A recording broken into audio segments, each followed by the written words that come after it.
Welcome back to our holiday in Hanoi, modern-day Vietnam's historic capital. Established as the imperial city in 1010 AD, Hanoi grew in size and influence long after the capital was moved to Hue in the center of the country. Hanoi's magnificent and sprawling temple of literature and Vietnam's first imperial academy is a reminder as well of the city's important role as a center of scholarship. And as it later turned out, revolutionary and nationalist activity.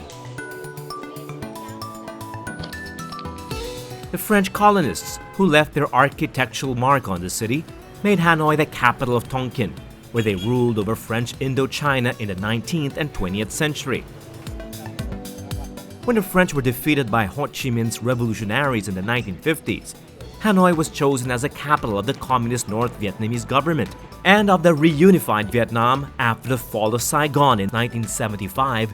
Modern and prosperous Hanoi continues to expand, and the once low-rise skyline of the graceful capital is quickly changing.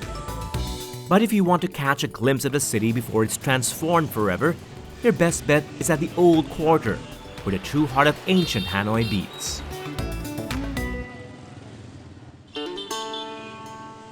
The Old Quarter is literally very old, with a history that spans over 1,000 years. This was, and still is, the place where ordinary folk live, although the new restaurants, souvenir shops, and hotels catering to tourists are slowly pushing many of the original residents out.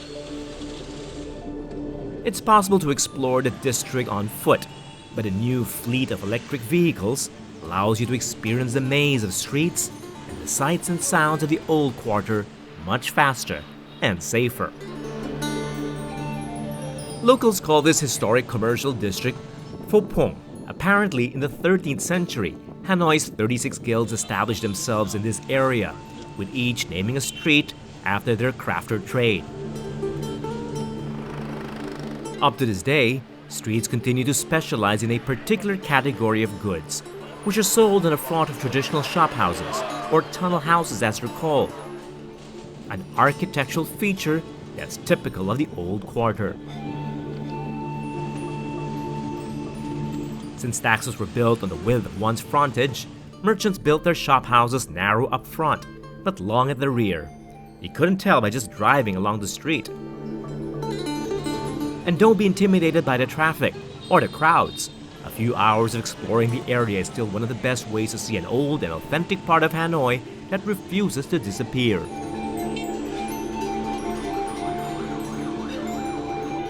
Driving or walking tours of the Old Quarter usually start and end at Hoam Kiem Lake, the most distinguishing feature of the Vietnamese capital.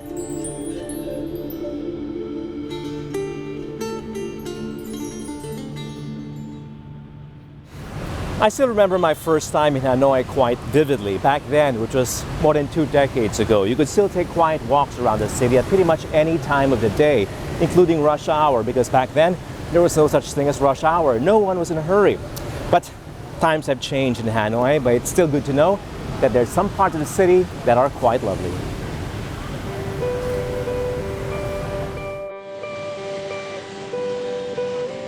The natural tree-lined lake was, and still is, where locals converge to take a break from the bustle of the increasingly fast-paced city. It's still a pretty scene, but I must admit, Hoam Kiem's best days are already behind it.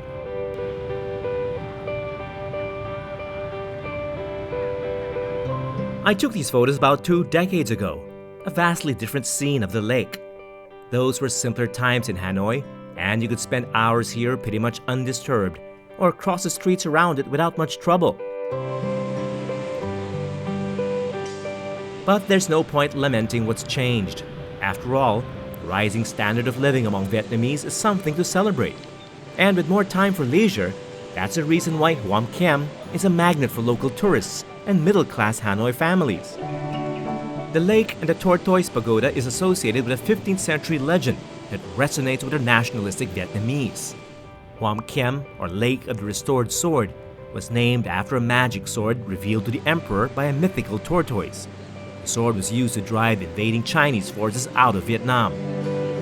On the northern side of Hoam Kiem is Ngoc Son, or Jade Mountain Temple, dedicated to a 13th century general, though this one drove out the Mongols. It's no surprise then that Hanoi also resisted the French and the Americans in the 20th century. The temple is reached by the iconic red painted bridge that appears in most travel brochures of the city.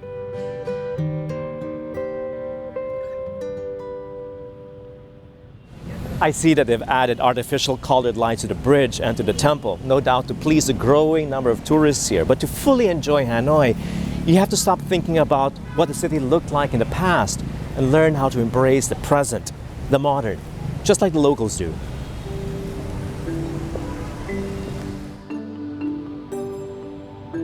Which means chilling under the shade trees around Hwam Kem at sundown while watching the lights reflect on the calm waters of the lake.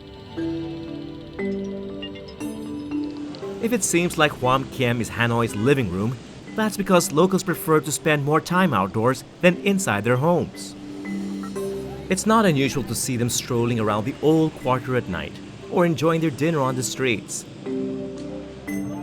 Hanoi is a haven for excellent street food, but you don't have to crouch on the sidewalk or sit in a hawker stall just to enjoy it. As local incomes rise and tourist arrivals grow, Hanoi is giving its gastronomic scene a sophisticated makeover. Old colonial villas are being restored and converted into restaurants offering gourmet Vietnamese cuisine. Home, a Vietnamese restaurant near the West Lake, combines regional recipes and local ingredients to introduce North Vietnamese specialties to foreign businessmen and travelers looking for authentic dishes in an upscale setting. Also adding spice to the food scene in Hanoi is a new generation of international chefs with Vietnamese roots and their unique brand of fusion and French-Vietnamese cooking.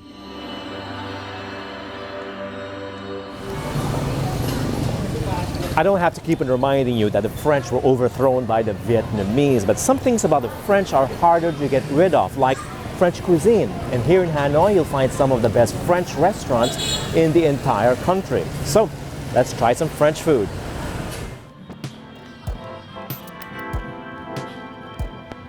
The enchanting setting of Green Tangerine in a restored French colonial villa in the Old Quarter is reason enough for coming. But definitely, it's the modern French-Vietnamese food that's the main attraction here. Green Tangerine is one of Hanoi's best-loved restaurants. Chefs Stéphane Yvan and Nguyen My Giang Huong have been marrying the best of French haute cuisine and Vietnamese artistry since it opened its doors in 2003. The Green Tangerine appears on most lists of best restaurants in Hanoi. Actually, even better than that, it appears on most lists of best restaurants in Hanoi, not just French.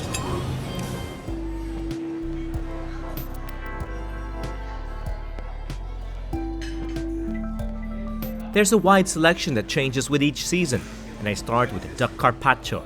Duck meat is both a French and Vietnamese specialty, but here it's served with a red fruit dressing with gizzard candied in ginger, sesame biscuits, and mushroom flour. That's what I love about this place. It's a mix of classic French cuisine with some Vietnamese ingredients, and they come up with something really imaginative like this dish. It's duck carpaccio, but with local ingredients.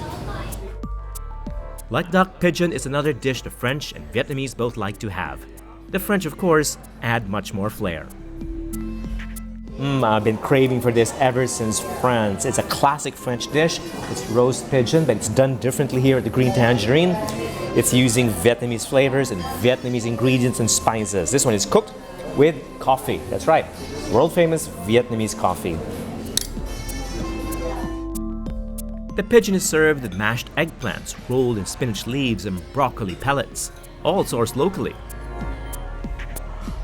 Green Tangerine's success has inspired a new wave of chefs rediscovering the country's French heritage and reinterpreting it as a sophisticated and modern Hanoi dining experience. I thought that was an interesting introduction to French-Vietnamese cuisine, or as one reviewer put it, it's like France's image of Vietnam and Vietnam's illusion of France.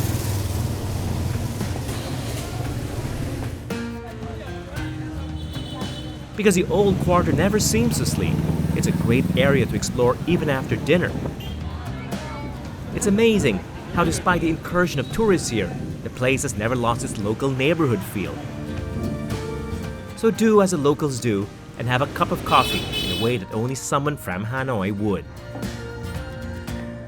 It's interesting how the Vietnamese enjoy their coffee. We've all heard about the traditional type, the drip coffee, which is with condensed milk. Well, this is something different. It's called Hanoi egg coffee. It's drip coffee with condensed milk, but with an egg in it. Well, it's a Hanoi original.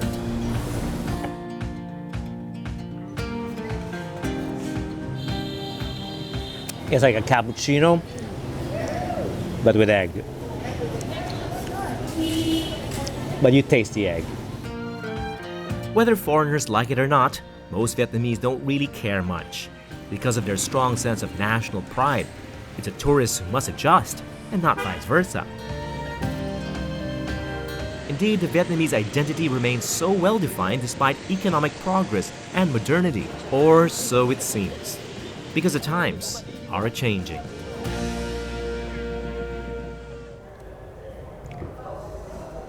One way of understanding how much Hanoi has changed is by taking a look at how the younger generation of artists portray their city or their country.